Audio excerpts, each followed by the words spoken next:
The tragic final moments of WRLD, a voice of a generation lost too soon. In the explosive world of SoundCloud rap and emo hip-hop, few artists captured raw emotion like WRLD. Born Jared Anthony Higgins, he turned personal pain into anthems that defined a generation. Struggling with heartbreak, anxiety, and addiction, with a melodic voice and freestyle genius, he amassed billions of streams before age 21, yet beneath the chart-topping success was a young man openly battling inner demons. On his final flight, Juice reportedly told friends, "I'm gonna die young," before suffering fatal seizures. His last recorded words in music, lines like, "What's the 27 Club? We ain't making it past 21," proved tragically prophetic. On December 8, 2019, Juice WRLD died at 21 from an accidental overdose, leaving behind a legacy of vulnerability and a stark warning about the cost of fame. Jared Anthony Higgins was born on December 2, 1998, in Chicago, Illinois, and raised in the south suburbs, first Calumet Park, then Homewood. His parents divorced when he was 3, and he grew up primarily with his conservative Christian mother, who forbade hip-hop in the house. Jared discovered rap through video games like Tony Hawk's Pro Skater and early internet access. Artists like Billy Idol, Blink-182, Black Sabbath, Fall Out Boy, and Chief Keef shaped his eclectic taste. As a child, Jared played piano and drums, later teaching himself guitar via YouTube. In high school at Homewood Flossmoor, he was quiet and artistic, often freestyling with classmates during lunch. He began uploading beats and early songs to SoundCloud in 2015 under the name Juice the Kid, a playful nod to his love for Tupac's role in the film Juice. He soon shortened it to Juice WRLD, explaining the world stood for taking over the world. His breakout came in 2017 with Lucid, Dreams, a heartbreak, track built around a haunting, Sting, Shape of My Heart sample interpolation. Uploaded to SoundCloud, it exploded organically, reaching hundreds of millions of plays. The raw lyrics, "I still see your shadows in my room," resonated deeply with teenagers navigating mental health struggles. In 2018, he signed a reported $3 million deal with Interscope Records and Grade A Productions, founded by producer Lil Bibby. Juice's debut studio album, Goodbye and Good Riddance, dropped in May 2018, debuting at number 4 on the Billboard 200. Lucid Dreams peaked at number 2 on the Hot 100, earning quadruple platinum status.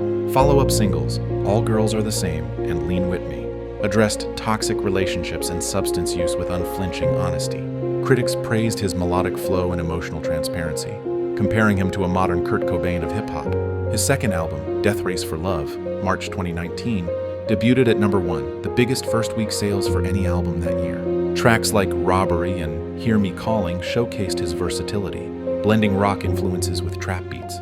He collaborated with Future, Ellie Goulding, and Panic at the Disco and toured relentlessly, selling out arenas worldwide.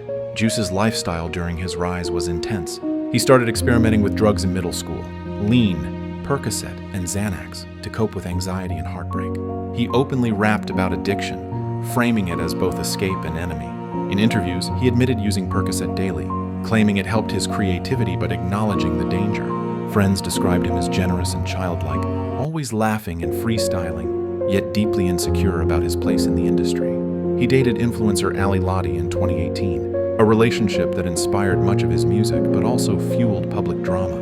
Juice battled depression and intrusive thoughts, often speaking about feeling doomed. In a 2018 Vice interview, he said, "I'm not gonna lie, I do think I'm gonna die young." He predicted joining the infamous 27 Club, but fate took him even earlier. By late 2019, Juice was preparing his third album and planning a major tour. He celebrated his 21st birthday on December 2nd with friends in Chicago, appearing happy in videos. On December 5th, he flew to Melbourne, Australia for shows, tweeting excitedly about performing. On December 7th, Juice and his entourage boarded a private jet from Van Nuys Airport in Los Angeles, back to Chicago. Authorities had received a tip that the plane might be carrying guns and drugs. Juice, aware of the impending search, reportedly swallowed multiple Percocet pills to hide them, an act witnesses later described as panic-driven. The pills were believed to be counterfeit and laced with fentanyl. Shortly after landing at Midway International Airport around 3:30 a.m. on December 8th, Juice began having seizures in the terminal. He briefly regained consciousness, stood up, and walked a few steps before collapsing again.